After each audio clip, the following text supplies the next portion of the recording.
दूर गिरा रहे जाके। और जहां बैठना है श्रोताओं को वहां पूरा हपच के पानी कचड़ा एकदम दल दल। यजमान आए, बोले महाराज आज कथा नहीं होगी। बोले कौन सी कथा जो आप बांच रहे हैं? हम बोले होगी महाराज जी, पंडाल नहीं खे, हमने कमरा में हुई और रूम में हम लोग 2 दिन कथा गाए, कोई श्रोता नहीं।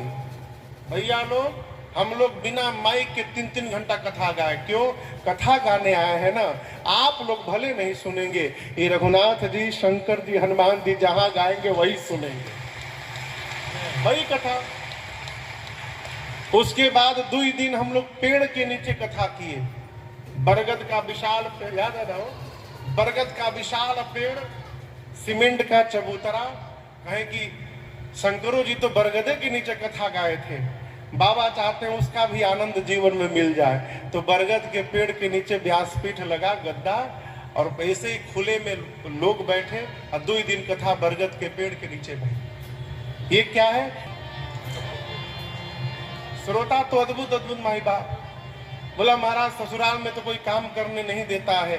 आप बोले मेहनत ना हो तो भोजन न किया जाए, उसका भी उपाय है। ससुराल में गए हैं तो बाथरूम में नहाने जाते होंगे ना, बाथरूम का गेट बंद करिए, हाथ में साबुन लगा के और बाथरूम का टाइल्स रगड़ रगड़ के साफ कर दीजिए।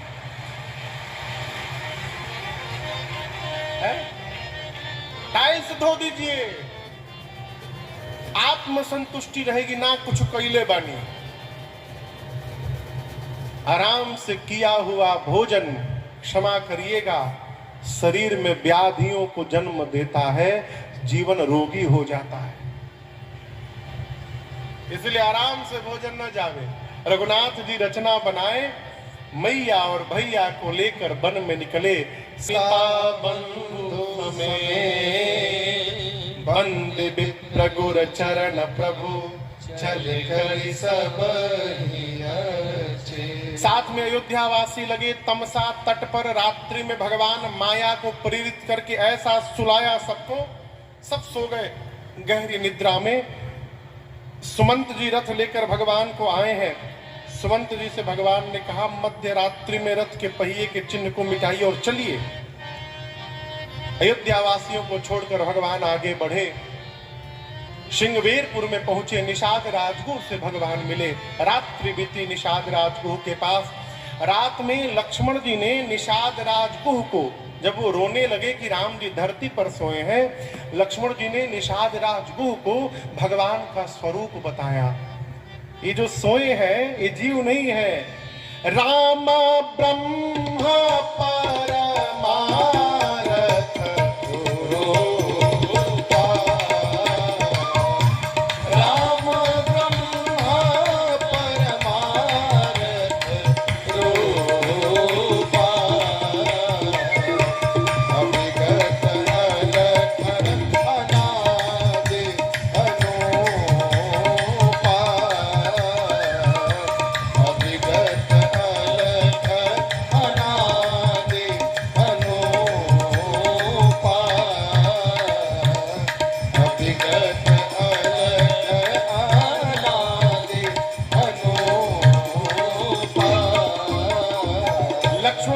निषाद जी जो सोए हैं मेरे भैया, ये जीव नहीं है, ब्रह्म है।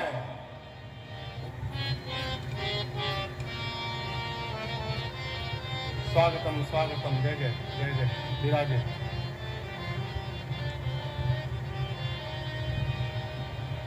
जय जय जय जय जय जय जय जय। बैठिए बैठिए बैठिए, ठीक बानी? जय जय। श्रीमन नारायण नारायण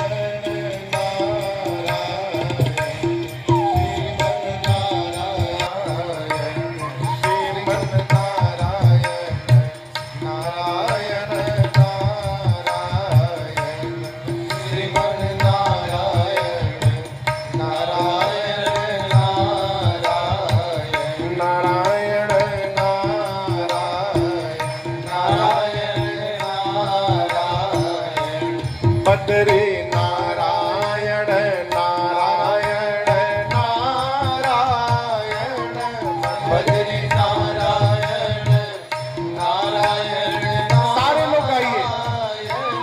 बदरे नारायण नारायण नारायण बदरी नारायण नारायण नारायण लक्ष्मी नारायण नारायण नारायण लक्ष्मी नारायण नारायण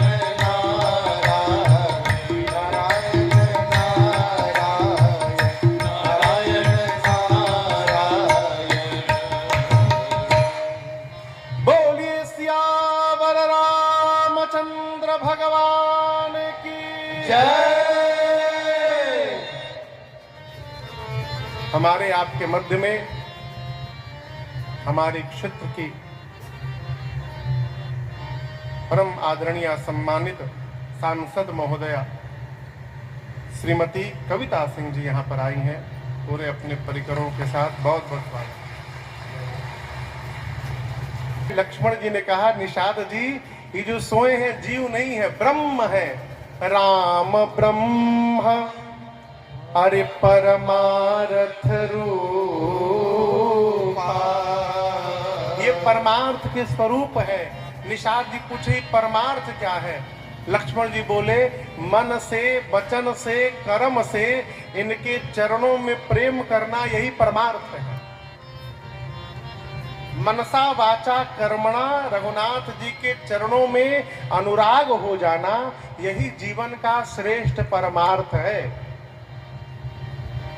सवेरा भया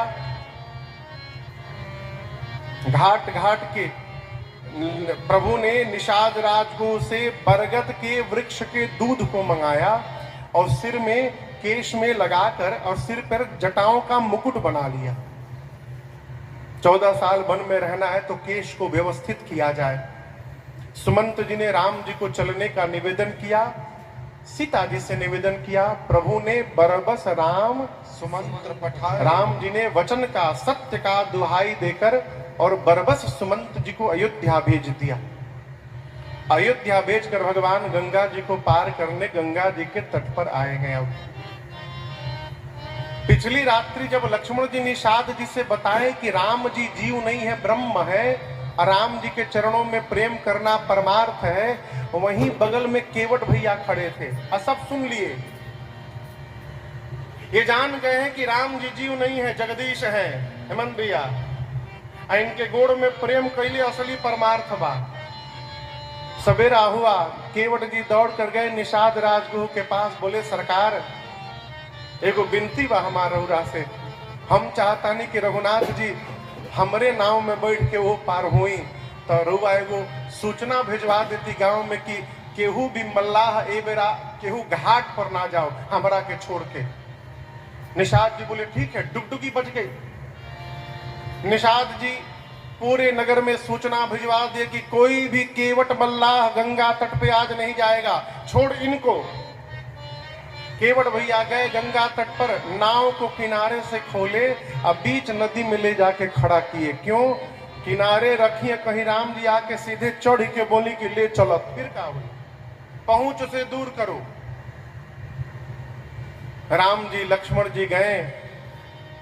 जो भगवान पूरे संसार को देते रहते हैं वो भगवान, ये प्रेम का प्रभाव है कि केवट से मांगने के लिए भगवान प्रस्तुत हो गए। हाथ फैलाकर भगवान ने कहा ए जी मांगी नाव न केवट आना, मांगी नाव न केवट आना, कहई तुम्हारा मरम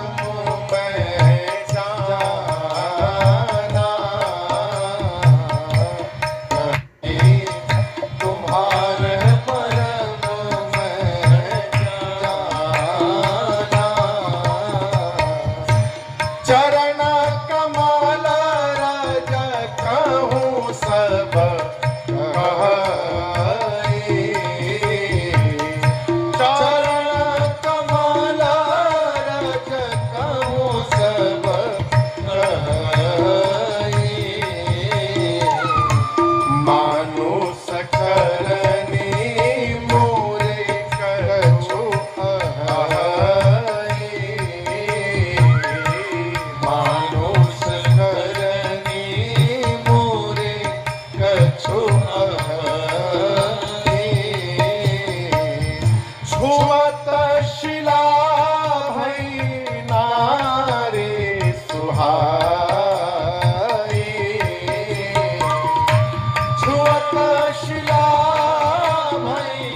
गंगा के तट पर आए।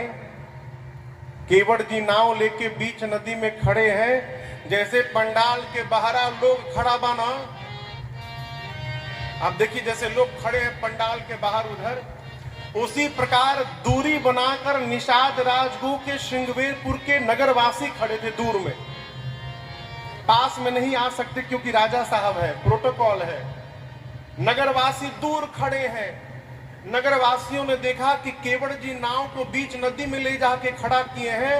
वहीं से इशारा करने लगे, ओ पार चल जा और हम उधर ही रह जाना। राम जी पहुंचे गंगा तट पर और पहला शब्द भगवान का, मांगी नाव। केवट जी को देखिए, न केवट भगवान ने नाव मांगी, केवट जी सीधा सीधा मना कर दिए, नहीं लाऊंगा। खाली मने नहीं किए, कही तुम्हार अरे मरम मैं जाना। बोले हम आपका मरम जान गए हैं, हम नाव नहीं लाएंगे। लक्ष्मण जी बोले, भैया ये आज पहली बार भेटाए हैं, हई बोल रहे कि आपका मरम जान गए। हम जन्म से आपके साथ लगे हैं, आज तक हम आपका मरम नहीं जान पाए। ये केवट जी कैसे जान गए? राम जी बोले, हम नहीं बोल रहे ना क्यों जान गए, वो बोल रहे हैं। तो उनसे पूछिए कैसे जान गए और कहाँ जान गए। लक्ष्मण जी बोले कि कौन सा मरम जान गए? केवट जी बोले, मैं जान गया कि आपके भैया कौन है। कैसे जान गए? केवट जी बोले, देखिए वर्षों से एक ही काम है, नाव चलाना। जो भी आता है मेरे से नाव मांगता है, लेकिन आज तक कोई ऐसे नहीं मांगा जैसे आपने मांगा मेरे से। आज तक जो भी मुझे आदेश दिया, नाव ले आओ। पहली बार जीवन में कोई आया है जिसने आदेश नहीं किया है, जिसने मेरे से नाव लाने की प्रार्थना की है। प्रार्थना करके आपने सिद्ध कर दिया कि मैं इस नाव का मालिक हूं। आप किसी से प्रार्थना तब करते हैं जब आपको पता रहता है कि जो सामान मांगा जा रहा है वो हमारा नहीं है, उनका है। आप मान रहे हैं प्रभु कि मैं इसमें मालिक बना दिया। प्रभु, छोटे को बड़ा बनाने का व्यवहार केवल भगवान को आता है और मैं जान गया कि आप भगवान हैं। इस मर्म को मैं जान गया। प्रभु आप कौन है?